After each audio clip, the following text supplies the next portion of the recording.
and go. Hello, we are Geeks Assembled, and today...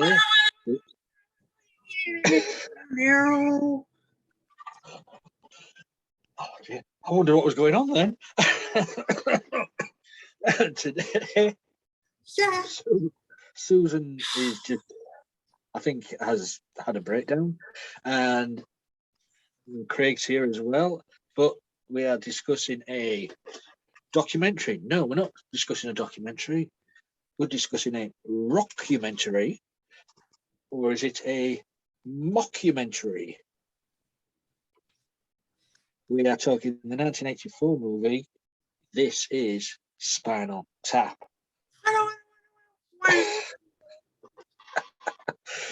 So, and it's a story about a legendary British band that were big back in the day, and they were going on a resurgence of upping their career of a new release of an album, and they're going on an American tour.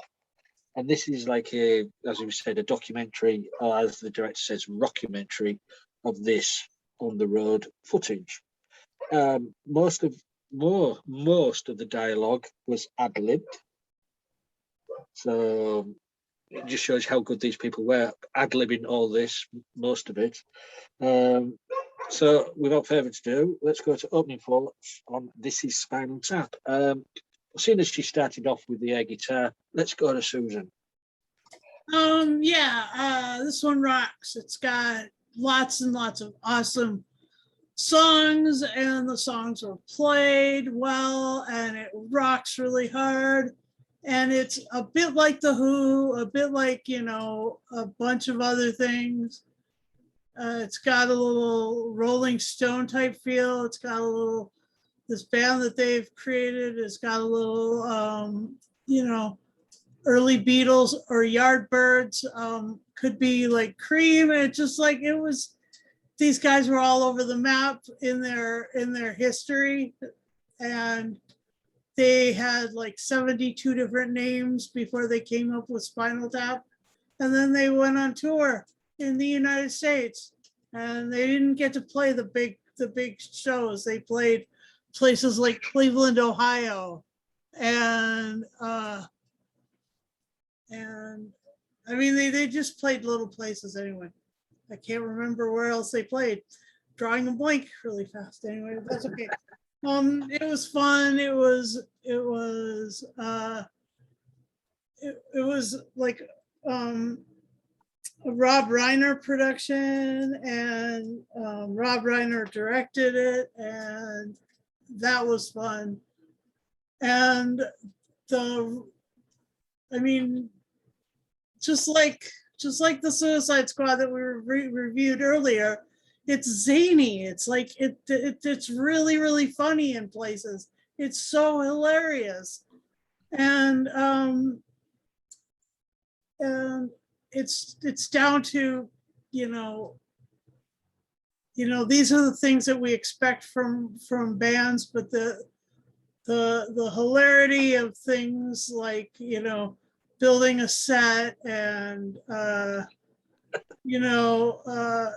getting your little catering trays delivered to you, and I mean, there's just hilarity ensued, but they weren't like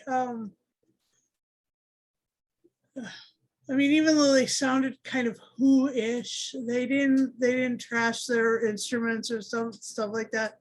They loved their spandex and their goleme, and that was super fun as well. Good stuff. I enjoy this movie a lot. I've watched it a number of times over the years, and it's a fun movie anyway. Thank you, Susan. Craig. This is Spinal Tap, or This is Spinal Tap, which was a rockumentary by Marty DiBergi. It's a 1984 film co-written and directed by Rob Reiner, which was his first directing movie debut. It stars Christopher Guest, Michael McKean, and Harry Shearer as members of the fictional English heavy metal band Spinal Tap, who are characterized as one of England's loudest bands. It was released to critical acclaim, but it was just a modest success upon its release. But it found a good cult following on when it was released on VHS. And in 2002, it was deemed culturally, historically, or aesthetically significant by the Library of Congress and was selected for preservation by the National Film Registry. And film critic Jeremy Arnold chose it as one of the 52 must-see movies. The plot, it's based on their 1982 United States concert tour to promote their album Smell the Glove. The band comprises... Great title for an album, Smell the Glove. The band comprises childhood friends David St. Hubbins and Nigel Tufnell on vocals, and guitar bassist Derek Smalls, keyboardist Viv Savage, and drummer Mick Shrimpton. They were known as the Originals until they found out another band had that name, so they changed their name to the New Originals. They had a hit as the Thamesmen with their single Gimme Some Money before changing their name to Spinal Tap and achieving a minor hit with the Flower Power anthem Listen to the Flower People. And then they finally transitioned to heavy metal. Several of their previous drummers died in strange circumstances.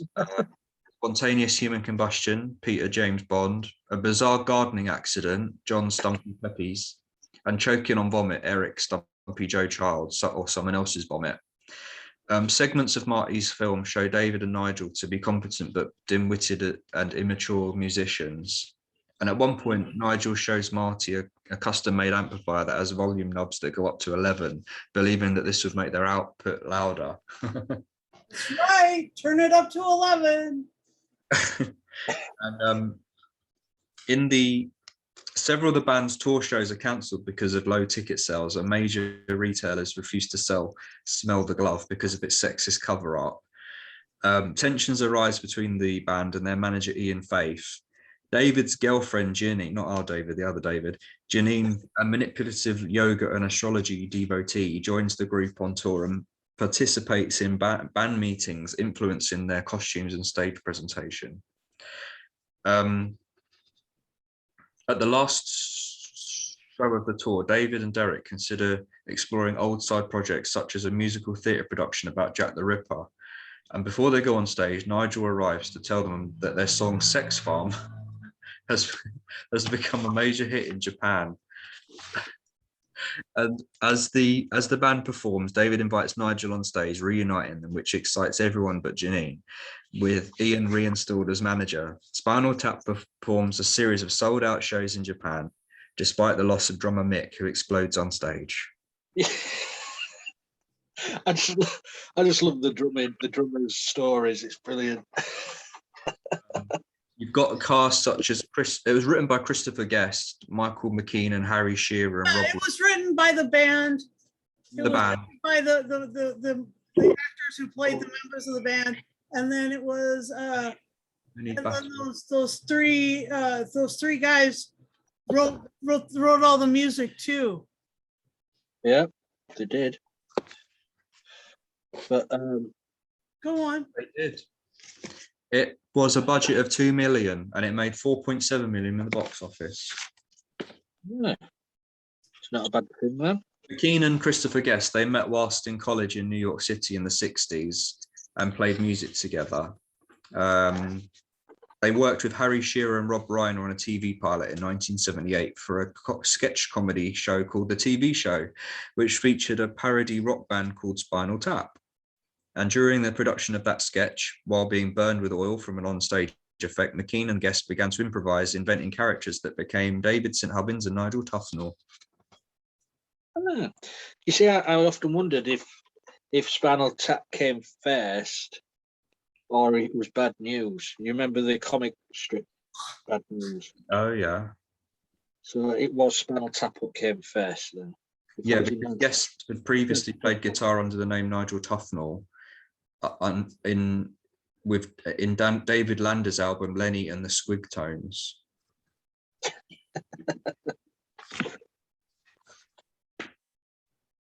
Right, is that it? That is I don't all. know. Oh, thank you. Yeah, brilliant. It's fun to watch, and sometimes it's a bit cringy to watch with the things what they're saying. But you say we did a review last week, and Michael McKean was in that one, wasn't he, Susan? Yeah. Yeah, he was in the Good Omens review we did. So he gets about, and Christopher Guest as Nigel is brilliant. So dim-witted, but brilliantly played by Christopher Guest, who apparently became a peer in the British Parliament at one point. Did you know that? No. Because if I just click on his name, he became the Right Honourable the Lord Haydn Guest, member of the House of Lords from 1996 to 1999. Well, how did that happen? Hereditary peerage. Oh, Until it was abolished in 1999. He's married to Jamie Lee Curtis. yeah. Oh wow. So yeah, his parents, his parents was a Baron Haydn Guest, so that's where he's got the. So he became a lord in the House of Lords. Oh. When you mentioned that, a member of Spinal Tap in the House of Lords. Probably get more votes as well. Yeah. But Harry Shearer, a very well-known voice actor nowadays, most famous for The Simpsons. And so Mike McKean has been in a hell of a lot of stuff on TV and movies. So the careers haven't really faltered after this. They've carried on going. But as I say, you could see where Bad News got their idea from, to do a band, Rick Mayall, Aidan Simpson, to do a band documentary like this. Yeah. Yeah, because I say I didn't know whether this was first or they were first, but this came first. The Spinal Tap group came first before. So Ozzy Osbourne said that, like Spinal Tap, they had become lost in confusing arena backstage hallways, trying to make their way onto the stage in real life. And I always remember, nothing to do with this movie, but I always remember Spinal Tap coming on stage in 1992 at the Freddie Mercury tribute concert.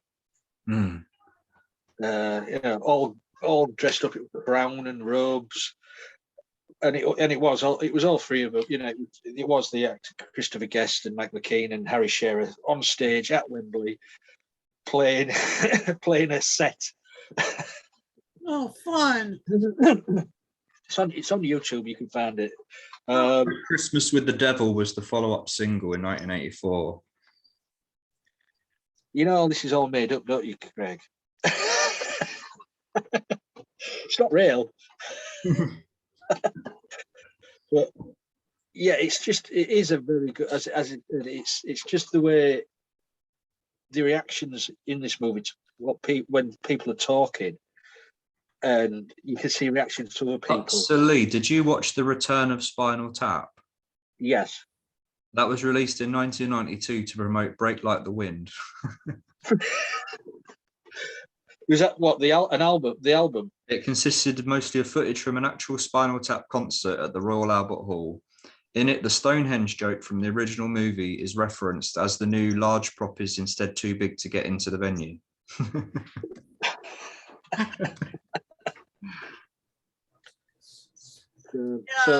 So they actually started performing together and playing their own instruments and. Well, of course they were playing their own instruments, but they started performing together as a band outside of the motion picture. Yeah. Far out. So, I mean, they might still get together. And what happened with the lawsuit? 125 million Spinal Tap fraud suit. What was that about? Harry Shearer files $125 million Spinal Tap lawsuit. Yeah, he took.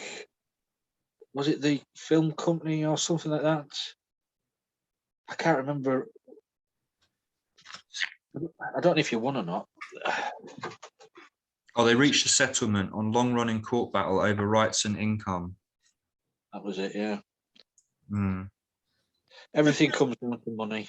I mean, there were so many super famous people in this. I mean, there was Brink Stevens, there was Blackie Lawless, there was Fred Willard, Angelica Houston, Billy Crystal.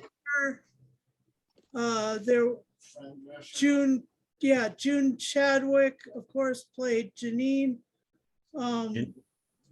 Yeah, I was surprised to see Angelica Houston in this. To be Howard honest. Pressman from WKRP in Cincinnati. Well, they were all little cameos, weren't they?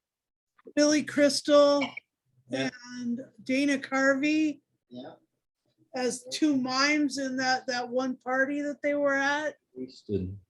Yeah. And McNee, Patrick McNee. Oh yes. There was Mr. Steed right there. Could expect John Steed to be there. Yes. But so let's favorite moments then. Susan. Well, I love the Stonehenge. I think that was great. I love the getting lost backstage thing. That was great. I loved it when they're playing and the one guy is stuck in the cocoon. Oh, Harry Shearer stuck in the cocoon, yeah. And they were trying to cut him out, and you know, that was really hilarious. And and I wondered how far that little gag would go. Oh my gosh, I was like, is it going to turn out like Ace in that one tube full of water? Oh my God. Anyway, so there was just a lot of there were a lot of really cute moments amongst the band where they're like, you know, hating on each other or, you know, trying to one-upmanship each other. That was also really funny. And their manager, you know, bumbling idiot that he was, he was great. And yeah, so and I love the beginning of the movie when they're sitting in the car. That was also really like hilarious, funny, you know, bit where with Rob Reiner in it. Anyway, those are my favorite moments. Back over to you, because I know that we want to get talking about stuff together. So, Greg, any things that stick out for you?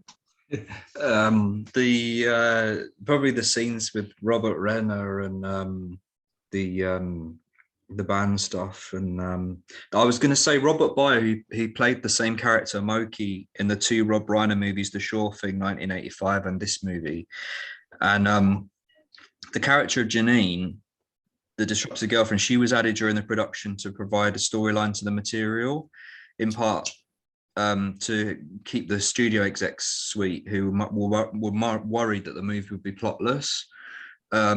Victoria Tennant was briefly considered for the role, but June Chadwick won the part thanks to her chemistry with the cast and her improvisational skills, because most of it was ad-lib, like you said earlier, which was really cool. Yeah. I'll give it a 9 out of 10. Spinal Taps. Wait, just a moment. Just wait. It's in such a rush, isn't he? My laptop is going to die. Oh, okay. Disappear. That is right. Yeah. Now we understand. Yeah, I just love the way, and you can tell some of it is some, you know, when it is ad-libbed, because you can see the look on people's faces. The way they were sat there, great. Yeah, the way they were talking about the history of the drummers and the deaths of the drummers. You're thinking that was totally ad-libbed. Yeah, you know, Yeah, he chokes on vomit, and then one of them, the other one said, "Not someone else's vomit." And I think brilliant. It's brilliant when you can do that. So they must have had some great connection. You know what? David should have been here for this one. Mm-hmm. Because Yeah, David done all this. yeah, you should In have. life, 20, 30 years.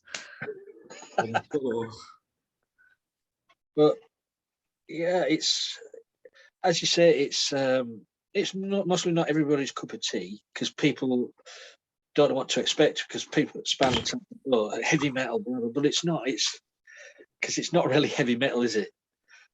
It's More what do you call prog spandex? rock. Yeah, prog rock. It's spandex, long hair, silk shirts. It's not heavy metal. Oh, Yeah, out loud.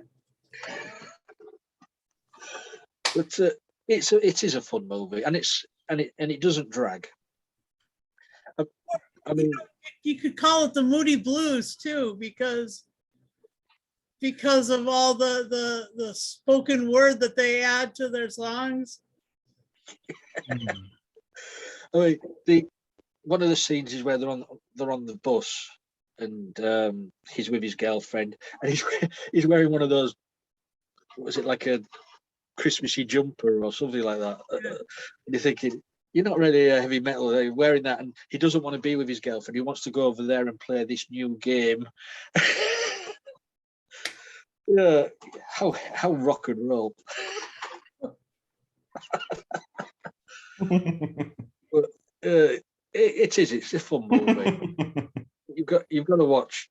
You have to sit down and watch because you see different things every time you watch it. You see different. Yeah. Anything else? What anybody else wants to say? Anything about this? Fran Drescher,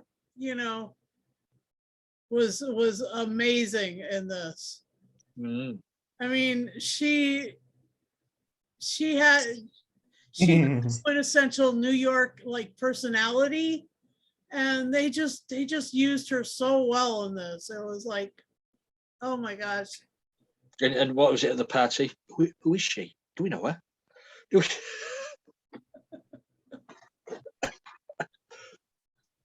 Oh my gosh. And then her introduction to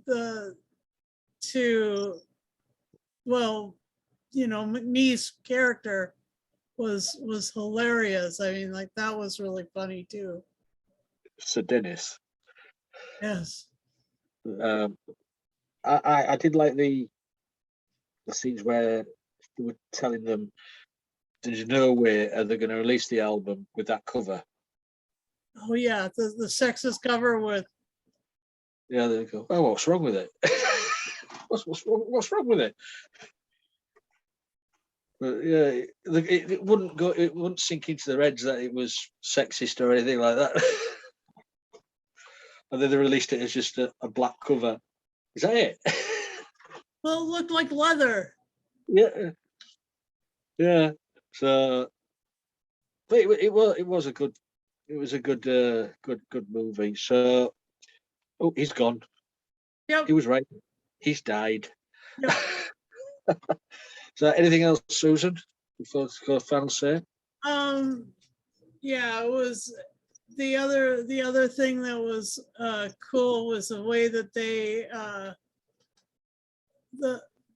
their whole like history that he kept waving it in and out of it. I mean, that became like the way that people made rock and roll movies after that.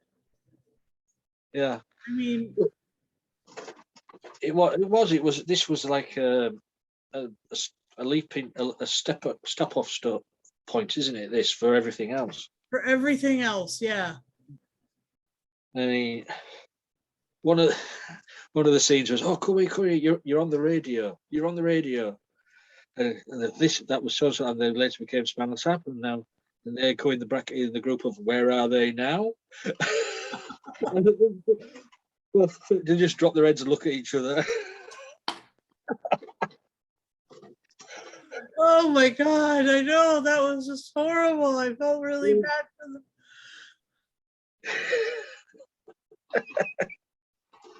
So, but that's what I mean. I just love the cringe waviness of some of those things. Yeah.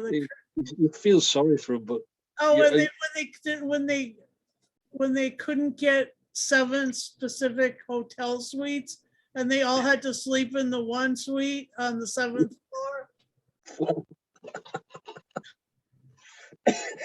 What's that guy's name? That guy who was in the Jeffersons. What the hell was his name? Hang on, I'll get to it. I'm just looking. Oh, Paul Benedict. Yeah, with the big coat glasses, you know, the big thick convex glasses. Yeah, that was just so funny. I mean, this is it. I mean, some people found different scenes funny to to themselves, and some people won't find the scene that funny. But some scenes are funny, some scenes you go, ooh. But deep down inside, you're laughing. Oh, and when Artie Fufkin. I beg your pardon. Yeah, the character played by Paul Schaefer was introducing himself. I kept thinking he was saying Artie fucking Smith. But he was talking like his record label was something, and so he would say Artie Fufkin, and then but it would sound, he would drop the middle F. It was great. That was cool. Yeah, cringy, fun. And also as well the credits, was the credits rolling. Military base. Oh my God, the military base was so outrageous. Yeah. You know, as the credits are rolling, they're still interviewing the band members, and they're just coming up with some utter rubbish, like, you know. Yep. I mean, was it Nigel wanted to be in retail? Yeah, and he was like, "Would you like this in black, or can we change the color?" Yeah, so I think I could do that. Tears in me eyes. So let's go to final saying score, shall we? Okay. It's a 10. 10 gold records out of 10. 10 spandex pants out of 10. I don't know. It was good. For me, and the reference is in the movie, this is 11 out of 10.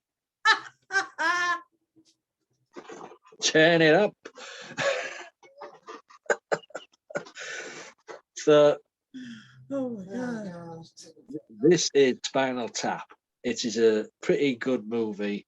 If you don't like heavy metal, it doesn't matter. It's just fun. It's a fun, cringe-worthy watch. It's not real. It's just a mockumentary, but it's fun. So that is our little review of This Is Spinal Tap. Craig has left us. His laptop died. Susan, thank you for joining me. Thank you for watching this. Yeah, as usual. As usual. As usual, yeah. So you guys out there, let us know if you've seen This Is Spinal Tap. Let us know what you thought of the movie. If you haven't seen Spinal Tap, this is a recommendation, review. Go out there and watch it. Then let us know what you thought of it. Leave a comment below. Give us a thumbs up or a thumbs down. However way you're feeling that day, up or down, we're not bothered. If you like to be on our cast in our group, leave us a message. We're on Facebook, Twitter, Instagram, YouTube. Just leave us a message and we'll try and get you on. Talking of YouTube, when we upload new videos, please press the bell notification button and you'll get one of those every time we put up a new video. So that is the end of our little review. So all we've got to say is keep on rocking and rolling. Wow.